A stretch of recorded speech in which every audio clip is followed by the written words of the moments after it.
Scottsdale Vibes Podcast. I'm Alicia Haygood. We have all of the mayoral candidates running for Scottsdale Mayor coming up next. But first, let's start with our favorite real estate agent, Sean Shackleton of the Shackleton Group. Sean, I'm excited. We have been gabbing as we always do, but I really want to dive in with you.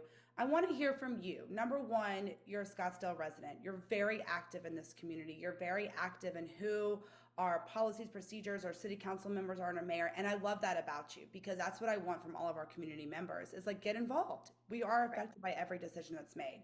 So let's bring in a different perspective. Let's talk from you as a real estate agent and you as a member of the Scottsdale, community.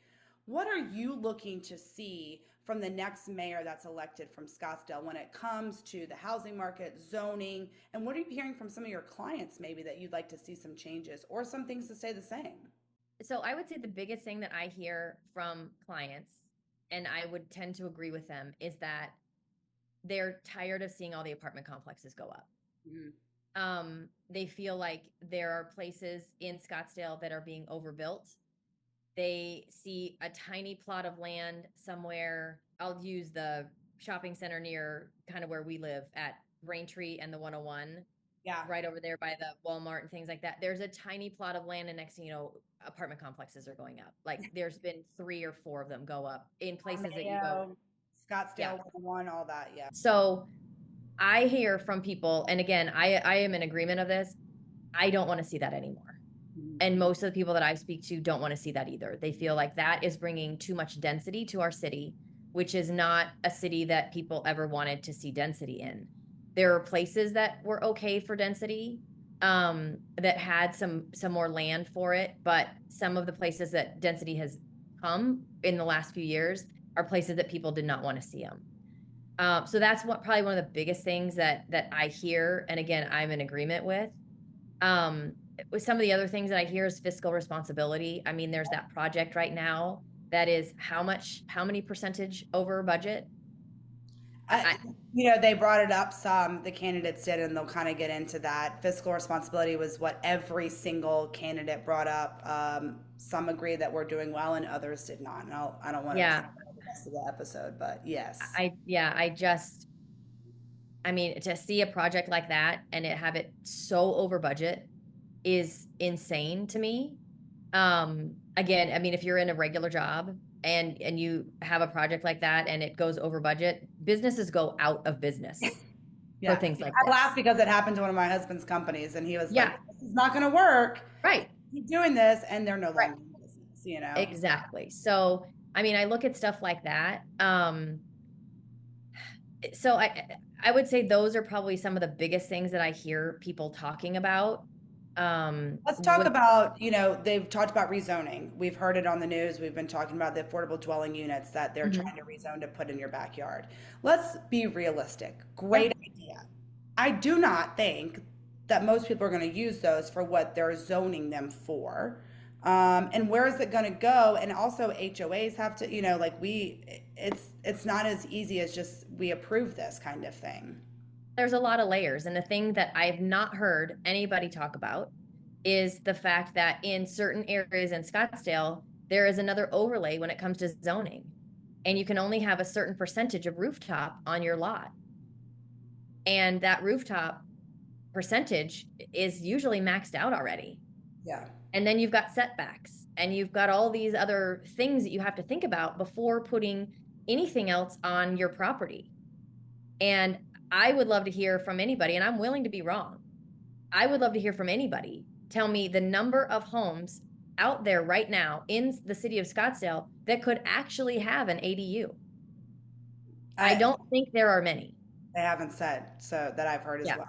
Yeah. I don't think there are many that could actually have one. And those that could have one, I could see them building it for a casita for them to use for themselves. It's just added square footage, and I mean, if that's what it's intended for, great.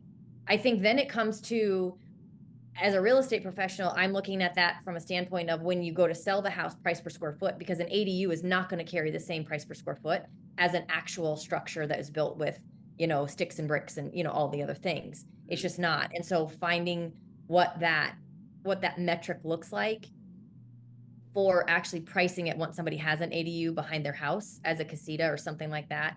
How does that factor into the overall price? Because it's not going to be the same price per square foot. No, it's not. Affordable housing was one of the hot topics as well, you know, with the dwellings and the apartment complexes they talked about was the water issue and stuff. You know, I've kind of talked about this. I will say this, every candidate said there's not a water issue. I know you hear it from your people moving from out of state as well. You know, that we have one of the most high-end technology-focused water conservation systems in the nation in Scottsdale. And I think what people need to realize is that we had that system in place well before all of this water talk, Yes. well before. Yeah. So this is not something that they felt like, oh my gosh, we've got to scramble and put this together. Scottsdale has always been a city well ahead of its time for sustainability, for water conservation, for conservation in general. So to have some of this stuff that they're now looking at putting in place as I'll just bring it up, the sustainability plan too. Right. To me, I look at that and I'm like, we better make sure that our taxes aren't going to go up, because there's no way that this plan that they have put out cannot affect our taxes. Scottsdale has always done what they needed to do to have all the sustainability in place already. So to have this other layer kind of trying to be laid on top, there's only one thing that can happen with that, and that's a rise in our taxes. And I don't think that the majority of people want that. I find me one person that wants to raise taxes. Let's kind of talk about, you know, we are talking about affordable housing and opportunities. What is the current market? And we'll kind of shift into that. I know it's the summertime. What is it kind of looking like right now in that sense for us here in Scottsdale? Well, yeah, I mean, the market right now, the big talk right now is that inventory is rising, and it's not wrong. I mean, we are seeing an increase in inventory. We are not back to our normal levels yet. It's still below our normal levels. But what buyers, I can tell you, because I have a lot of buyers out there, what buyers are seeing out there are not homes they're really willing to buy at the prices they're listed. So we still have like kind of this bipolar market right now is what I always tell people. I'm like, we'll have a house that's in a great location, that's been updated with everything that everybody wants, has a view in the, you know, in the right neighborhood, all of those things. The house will go on the market for a price that I don't want to say is a discount, but it's not like astronomical. It'll go on for a good price. It will go off the market really, really fast, because people are looking for those homes. They don't want to do work to their home, you know, to the home that they're buying. Then we'll have homes that need updating, that, you know, maybe it's still in that great neighborhood, but it needs some updating. It needs new flooring. It needs new countertops. The cabinetry's old, you know, all of those things. The house is going to sit for a little while. Yeah. People aren't willing to buy the house that needs a lot of cosmetic work. And then if you add on to that, that the roof hasn't been replaced and that the air conditioners are old, buyers are really pushing back. And you have to look at it and go, can you blame them a ton? Because their interest rates now have increased significantly. Again, in the grand scheme of things, over time, our interest rates are not, you know, astronomically high, but they're a lot higher than what we saw in the last 3 years. So it's a big kind of gut punch, that interest rate right now. Yeah, a lot. Agree. A lot. Yeah. So, I mean, that's the thing that sellers really have to be aware of, is that it's not that you don't have a great house. You have a great house. However, a buyer looking at it is going to want to do some of these things. And for them to be able to do that, they're going to need to feel like they're getting somewhat of a discount on the house. Not a huge discount. I'm not saying everybody needs to, you know, lowball the house. That's not at all. But you have to be aware, finishes and those types of things, all of the mechanical equipment that's been replaced, it adds value to the house. It does. It does. And it makes the house worth it, like you said. Yeah. Yeah. Well, let's jump in. I'm going to get right to the candidates because I know we love listening to you, Sean. No, please. It's important for everybody to listen to them. Thank you. It really is. Please, please, please have a listen. Reach out to all the candidates. Their link to each individual website for the candidates will be listed in the description of this episode on YouTube, as well as in the audio episode. Please go vote. You will probably hear me say it 7 times in this episode alone. Go vote. It is your due diligence. Every decision the mayors make and the city council make really affects you, whether it's today, tomorrow, or next year. You will be affected by it. Keep up with it, understand it, and be a part of the community. So I Thank you. agree. And when you're ready to buy Sean Shackleton, the Shackleton Group, as you hear, she is very involved and knows her knowledge. So thank you, Sean, for always joining us each Of time. course, it's always my pleasure. Scottsdale native Lisa Borowsky is a lawyer, mother, and community advocate. She previously served on the Scottsdale City Council from 2008 to 2012. She led the charge pushing for meaningful structural changes to the budget process, including a city charter amendment which moved the city treasurer to the position of charter officer, which was reporting directly to the council and the citizens. Lisa served on numerous boards and committees, including experienced Scottsdale Board of Directors, the city's Audit Committee, the Water Subcommittee, Scottsdale Westworld Subcommittee, Charros Foundation, and many more. I had to take a breath with all of that, and there are more. As mayor of Scottsdale, Lisa will leverage her experience as an attorney, councilwoman, and volunteer to protect Scottsdale's future, bring transparency to city government, and improve the lives of Scottsdale residents. So, thank you so much for being here with us today, Lisa. I'd like to start with asking you a simple question. Scottsdale, as you know, growing up here as a lifelong resident, is growing, and we all know why. It's a beautiful city. What are your plans to help keep Scottsdale growing while maintaining our natural beauty and our responsibility?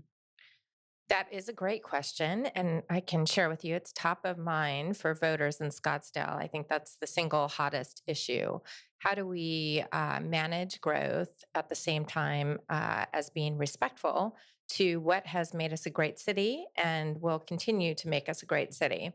Having said that, I think there is dissatisfaction in the market, if you will, the market of residents being residents, about the overdevelopment, the increased density throughout the city, which is causing congestion on the streets, and really a different look, feel, experience in Scottsdale than we've ever seen it.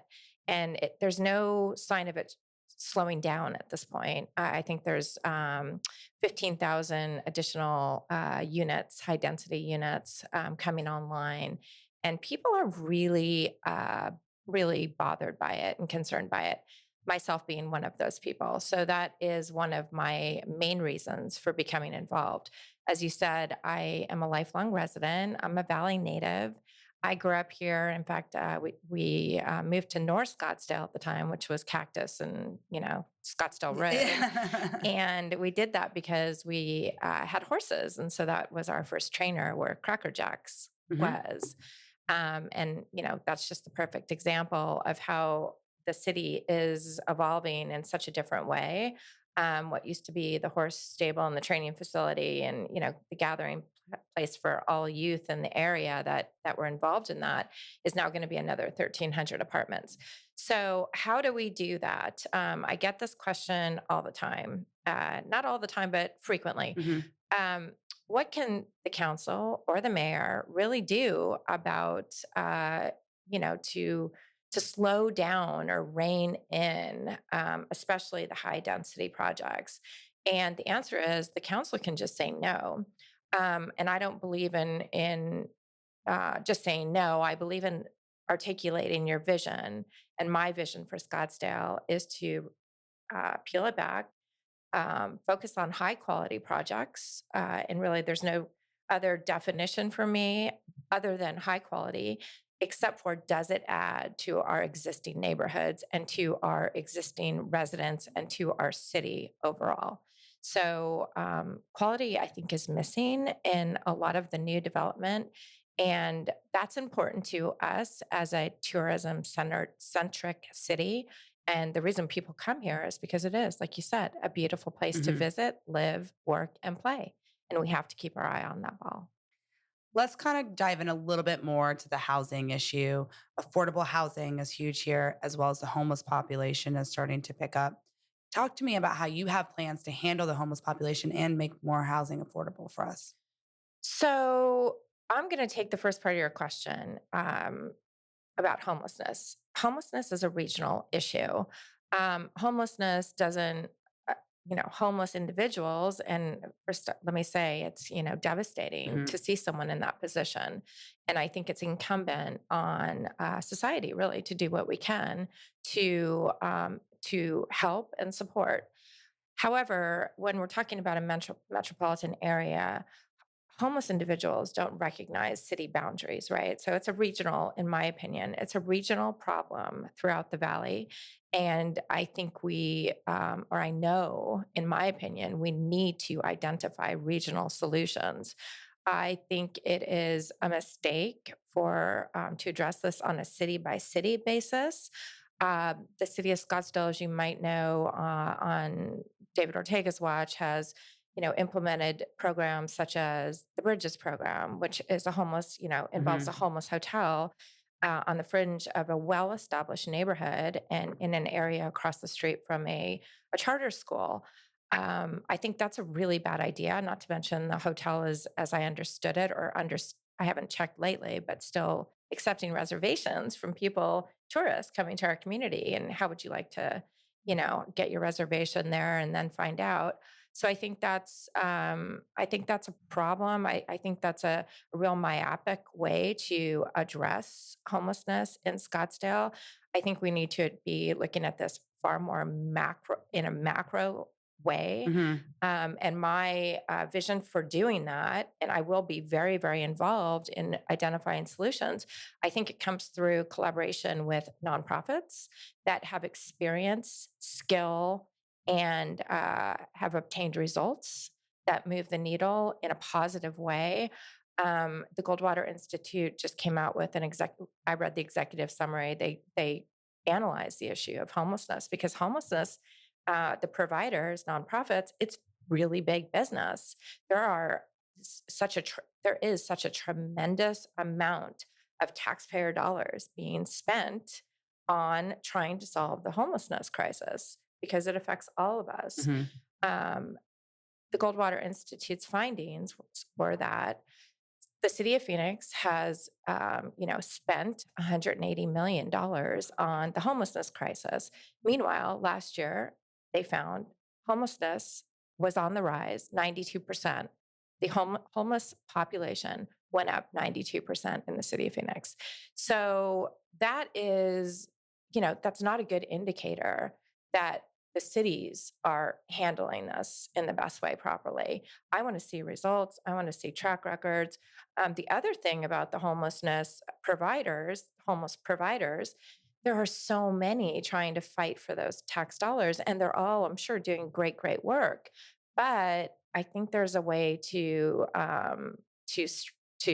organize this a little bit better. And getting back to my original comment, a regional solution so that we're making an impact. Thank you so much. Another question that's hot topic is the water. We live in a desert. It's not always a luxury as we live in the desert. What are your plans to continue making sure that water stays with the Scottsdale residents? So, water, that's an interesting question because David Ortega has made this, a pinnacle of his cornerstone of his platform.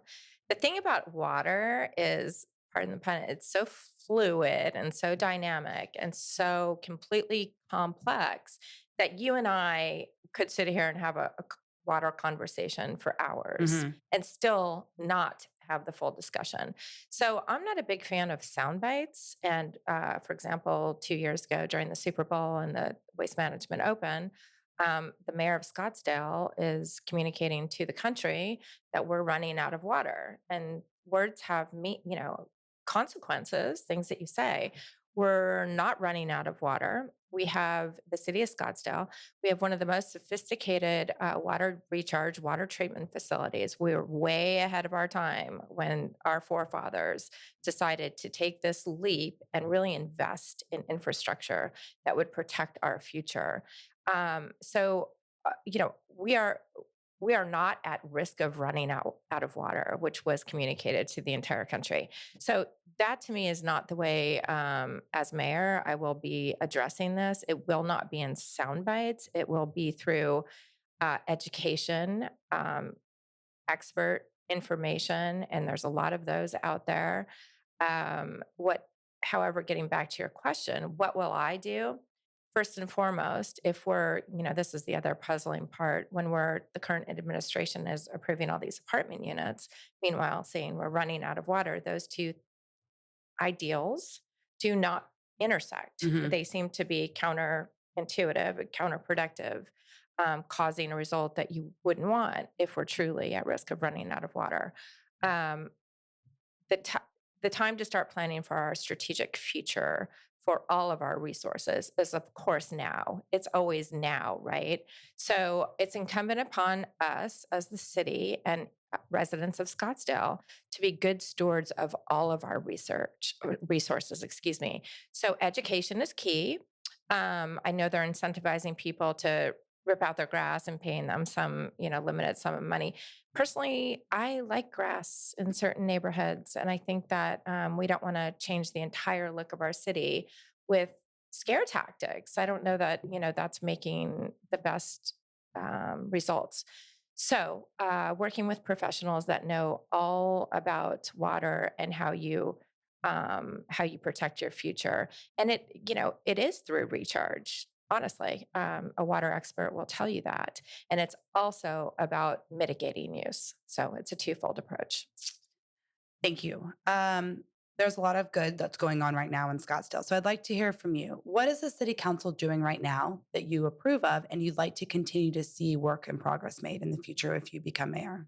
What is the city council doing right now? I'm sure they're doing a lot of good things. Well, they're giving salary increases to the tune of 23 to 25% over the last 3.5 years. That's a great thing for the Uh-huh. people that work at the city of Scottsdale. However, the flip side of that is I think that that's not commensurate with the real market, and that concerns me. In terms of events, I think we're continuing. The city of Scottsdale is continuing to put on great events. The Juneteenth celebration this weekend, it's at the Civic Center, at the Scottsdale Performing Arts Mhm. Center.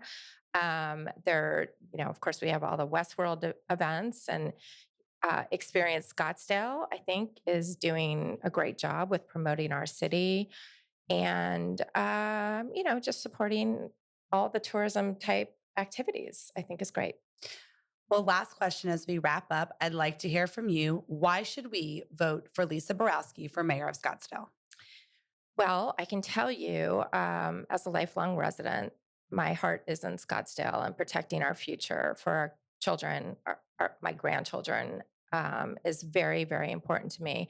I think that the number one strength that I bring to the table as mayor is my longstanding career as a lawyer. I mean, what I do, as I just answered the water question, is I research issues. I get all the information available, and I drill down and find out what's the best result um, for our community, and that involves a lot of other voices. It's not, I don't see my role as mayor as being the just going out and making decisions, right? It's about collaboration with my council colleagues and respect, and bringing citizens, most importantly, residents' voices to the table. So there's been a real loss of, I think that the residents, at least the overwhelming majority that I encounter and talk to, they feel disconnected from Mhm. City Hall. So a couple of things that I would do, because I think resident input and consideration of their opinions and how they want to see our city unfold is really the number one issue in effective governance, especially at the city level. Having been there, I know that you have to listen, and you want to listen, and it makes the results that much better because people have buy-in, right? They're now Mhm. stakeholders. So, a couple of key things that I would do, I would look to do direct appointments to boards and commissions, and that provides more accountability where a council member is appointing, for example, Alicia to the podcast commission, Yeah. which we don't have one yet. I like your word yet, by the way. Yes, exactly. So, and you and I would talk about it. There wouldn't be an open meeting violation because you and I are, collectively collaborating to see what our aligned goals are and what my constituents' interests are and Mhm. goals, and how we want to see this progress. And every council member would have that opportunity. So would the board member, or commission member. That's not happening, and I think there's a real disconnect between boards and commissions. Having taking that a step further, I think a districting system. We have a very diverse city, and South Mid, Old Town, Air Park, North Scottsdale, that really, they all have different vibes and they all have, different needs and Mhm. wants. So I would look to bring a ballot initiative to the voters, asking for consideration. And if it looks like a great idea to people, let's approve districting so that each area has direct representation on the council. I think the critical thing, given all the overspending, irresponsible spending, we didn't get into that, but there's a lot of evidence of reckless is, I think is being kind spending at City Hall right now. It's really irresponsible when you're looking at taxpayer dollars being spent in budget overruns that can't be explained. So my term when I was on the city council, Great Recession, we had to cut fat. We had to rein in the budget. We had to go through and identify what was a want and save for our needs. And that is what I would bring back to the table. I mean, we're in high times right now, but there's a lot of, you need to save for the future and you need to be prepared. So as a fiscal conservative, that's a really important issue for me. And I think I've performed in a way that I can say I will govern with a fiscal conservative mindset.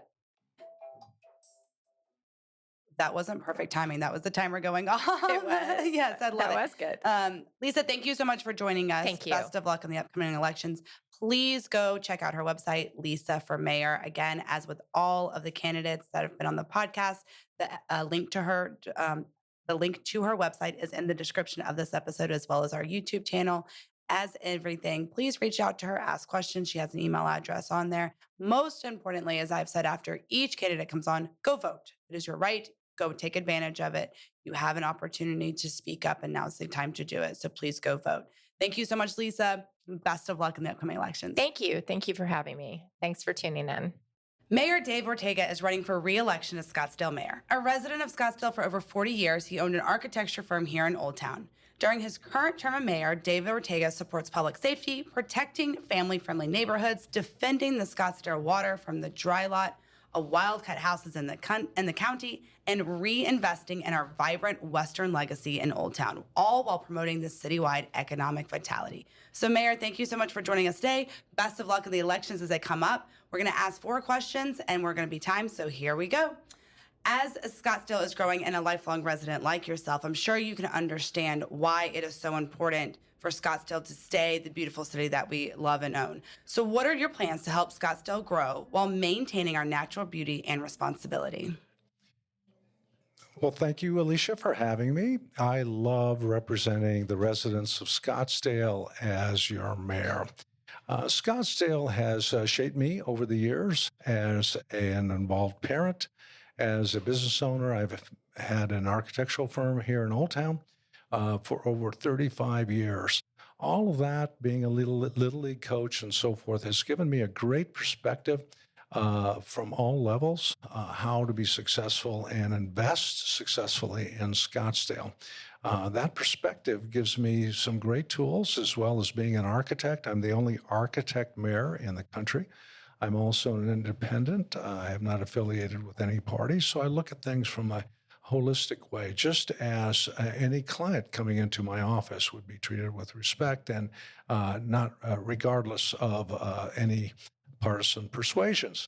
And Scottsdale is beautiful, we're clean, we're safe, and we're all about wellness. I know all of those 4 attributes are the most desirable and keep us at the forefront as one of the most desirable cities in the USA and a great destination for worldwide travel. Absolutely it does. Let's talk a little bit about the growth here. How are you planning to deal with affordable housing as well as the homeless population that's been on the forefront of many community members' minds? Well, sure. There has been a lot of stress in our economy, not just originating from the COVID pandemic crisis, but also in affordable housing. There are different forms of affordable housing, whether it's bridge housing or housing for veterans and seniors. I am the first mayor to ever put money for affordable housing into our budget. In 2021, when I took office, I put $10 million, and it was the first time. It has to start at the top level where money is budgeted, and I have since invited successful, I want to call them not profit, but specialists in affordable housing to partner with the city. We have two very strong prospects, and that all starts from the top. Previous councils, the mayors never put a dime into affordable housing. So that's the first start. We also have a very important group at both the social service and the police intervention that will take interview a person and so forth. That's been going on for some time. We've been able to take over 280 unhoused people off the streets over the last 2 years. That's very significant. And of course, we keep tabs and steer them to other opportunities or health areas where needed. The city of Scottsdale does not treat mental illness. We do not treat the different diseases that may be associated with being homeless. 90% of the cases have to do with people being displaced out of their houses for financial reasons, divorce, lots of times, again, the disruptions of the pandemic. So we are being effective. The council is on board to do something, and I believe we're going to see some great results. That's meeting the challenge head on, and others have talked about, being insufficient or whatever in that regard, but actually we've been on board and working very diligently for some time. And as an architect, designer, builder, I believe that things can be worked out so that people can be perhaps acquire better education credentials, get a job, and have the mobility needed to be successful again. The water crisis has made national news. It's always on the hot topic seat right here. I know it's been talked about in the city council a lot. What are your plans to continue working on water conservation for us here in Scottsdale? Well, Scottsdale has the most sophisticated water system in the United States. We have a portfolio of different water sources which have become stressed due to the mega drought. As you know, there was a leakage of water. Over 1 billion gallons of water was sold to truckers and taken out of Scottsdale. That was permitted by the previous mayor and councils. We put an end to that. We shut off that I will call it a leakage of our resources. And why? Because we want to secure our water system within our boundaries. We have 93,000 metered customers, schools, hospitals, your own house, your own business. These are all under contract to provide with the city, and we have to stay competent with that regard. I will continue to protect our water resources and our facilities so that all our water team, there's over 280 employees in the water system, from checking your meter to conservation measures specialists. We are all involved in all the facets of protecting our water for not only water underpins our residential and business property values. And that's an assurance that when people come to enjoy our restaurants and enjoy our entertainment areas, they have reliable, beautiful water, which we are not only protecting, always monitoring, and providing water with a smile here in Scottsdale. What is the city council doing right now that you would like to continue to see work on? We are working on a sustainability plan. Every household, every boardroom, every school, every hospital, any organization will say, is there a way we can save water, sustain our business, save energy, produce less waste, and be more successful stewards of our environment? Of course there is. That ends up being a bottom line, a net plus for that organization or household. We've been working on a sustainability plan that looks at all of those factors. Also reducing the heat island, planting more trees, seeing how we can be more responsible to one another. And because there is that scarcity of landfills and other even energy sources, so that we can work smart, live smart, and stay healthy. Again, that is one of the major components of Scottsdale. We're beautiful, we're clean, we're safe, and we're all about wellness. So we've been working on the sustainability plan. We're very close to approving that. It's common sense. And also, it's part of the general plan, which was passed by the voters, that said we should look at our water resources, conservation, saving energy. Who doesn't want a lower bill at the end of the month for electricity, right? Especially these months. Exactly. Yeah.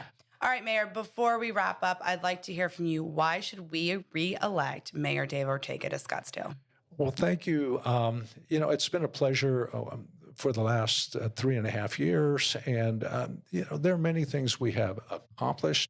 I've been able to reduce the height and density that would have crushed Old Town, bringing us back to a low-profile, tourist-driven, health-driven economy versus just scraping things for the sake of building mega apartments. There are other growth areas near the air park. I've been able to promote that, and we are an attractive location for the world headquarters for ASM, a major chip producer. So having my perspective of a pro-business view with the right thing at the right place. As architect, I believe that, in fact, I've designed over 3,000 feet of shaded walkways in Old Town. Now imagine with Old Town without shaded walkways. It would be just barren, and the merchandise would be burning in the windows and all that. Well, that touch is a very personal touch that I brought to Scottsdale. As mayor, we look at things big and small, federal issues. I pushed to get the dog park done up at Thompson Peak. That's going to be a game changer for people that will no longer have to drive 5 or 6 miles down to Chaparral. And it's a people pleaser as well. As long as I'm mayor, I will continue to be a full-time mayor, fully engaged, happy to cut the ribbon or turn the dirt on a new project, always encouraging volunteerism in Scottsdale.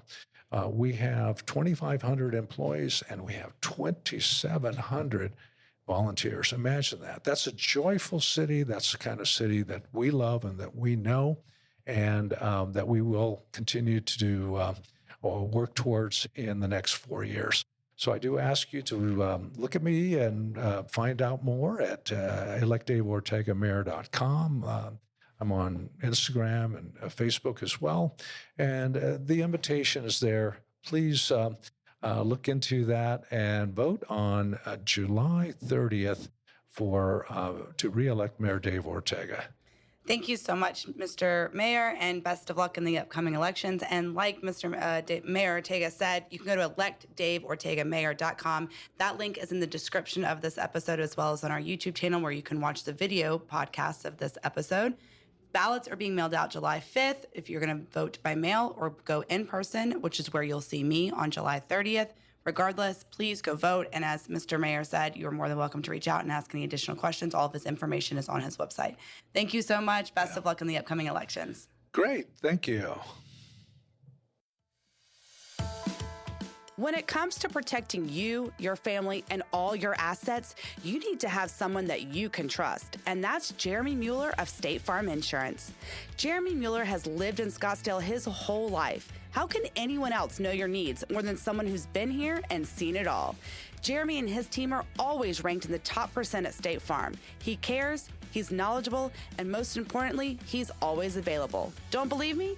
Give him a call at 480-515-5223 or find him at jeremymueller.com. Linda Millhaven lived in Scottsdale for over 40 years, where she's worked in the banking industry, serving Scottsdale businesses and more.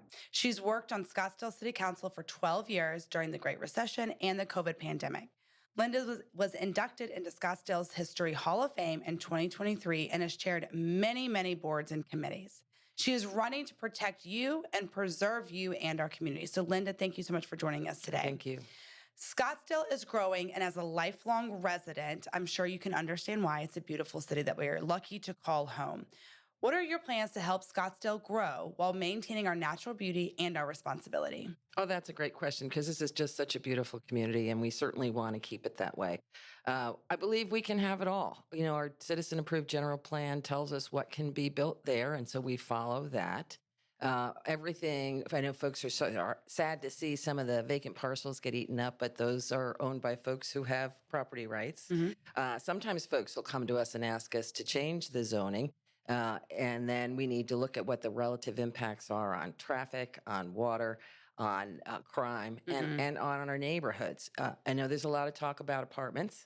That's because we see a lot of apartment building, but all of the apartments that I've approved were in existing commercial areas near employment centers. I have never and would never approve an apartment building in a single family neighborhood. But we need to look at the relative impacts. You know, there was one project near the hospital. If you think about traffic, a 1,000-square-foot apartment might have two people who work outside the home, where a doctor's office of the same size would have a doctor and several assistants and patients coming in and out all day. And so actually office use might create more traffic than a residential use. So I think as we look at zoning requests to make changes, it's about understanding the relative impacts, like I said, of water, traffic, and crime, and making sure that it doesn't intrude on our single-family neighborhoods. Let's kind of dive into a little bit more affordable housing, as everyone's, high on their mind, as well as the homeless population. They kind of correlate somewhat with each other. What are your plans to handle the homeless population as well as affordable housing here in Scottsdale? So two really, really big issues. Let me start with affordable housing. We are the victim of our own success here in Scottsdale, right? This is such a desirable place to live. The people pay a premium. We all pay a premium to live here. And so I don't think we're going to be able to solve the affordable housing crisis all by ourselves. It really is a regional, national supply and demand issue with housing. There isn't enough land to build enough houses to make a difference. Folks will argue to say you're approving apartments to help with affordable housing. Well, it may put some downward pressure on some of the older units, but it's really not going to solve the problem. We can take advantage of federal and state and county grants to support that stuff. That gets into homelessness. But I don't see some projects, I was going to say some of the newer projects down on affordable housing have designated some of the units to be more affordable. But the city legally can't dictate pricing. And so folks have done that as an incentive to make their project, give more community benefit for their projects. When it comes to homelessness, that's a concern to everybody. I think that no one likes to see people living on our streets. It makes us all very sad. The city has a wonderful program, the Bridges program, where there's 10 rooms in a hotel. There's very strict rules about who can take advantage and how they need to behave during that program. They get social services, and the goal is to give them a hand up to help them get back on their feet. And it's been very successful. The average person, the average or family, it's a lot of women and women with children, stay less than 90 days and they get back on their feet. I'd love to see that program continue. As far as I understand, there's no, when there was a state grant that funded that, when that runs out, it's my understanding the city doesn't plan to continue it. I'd like to see them do that, because the challenge with homelessness is we need to have beds to offer these folks. The old days of putting somebody in a car and taking them to another city, that we don't do that anymore. We can't do that anymore. That's not humane. That's not solving the problem. And so, like I said, we can take advantage of federal, county, and state grants to try to help with housing vouchers and things like that, but that's not going to be enough. What I'd like to see us do is to partner with some of our neighbors who are building new facilities. If we could partner with them and help to pay for some of the beds, then we'd have beds for folks in Scottsdale so they could get services and get back on their feet. We live in the desert. Water is not always a luxury for us, but if we don't handle it now, we're going to have an issue in the future. So what are your plans to help Scottsdale residents keep their water? So let me talk broadly about water first. You're right. We live in the desert and we should all act like that, right? Yeah. But we really have benefited from some fabulous water planning in the past, right? So instead of pumping groundwater, we relied on the Colorado. What that meant when we didn't use all of our Colorado River water, so we recharged it back into the ground. We recycle our water, we recharge that back into the ground. In fact, we recycle 2 billion gallons a year back into the aquifer. We have more water in the aquifer today than we've ever had before. We're participating in raising the Bartlett Dam, which will give us access to additional water supplies. We're increasing the number of wells so we can pump more back into the ground. We're really in good shape. But we live in the desert, and we still expect the drought to get worse, and that the cuts we're expected to take may be even greater than we realize today. So we need to be really good stewards of our water. The city needs to have some robust rebate programs. I know folks who are looking to take out their turf can get some help from the city to do that. It saves a lot of water. And I think we can continue to look for partnerships with other communities. On development, to circle back to that, since water and development intersect, some of the new projects, the more recent projects that have improved, were required to buy water from other places, so they're not tapping into Scottsdale's water supply. And many of them used water-saving technologies that make them much more efficient water users than the projects that they were replacing. So I think all of those things can help us be good stewards of our water. I'd like to ask you, I like to focus on all the amazing things that the city has that is going on. So what is something that the city council is doing right now that you approve of and would like to continue to grow and see happen? Well, I mentioned the Bridges program. I think that I'd really like to see that continue. A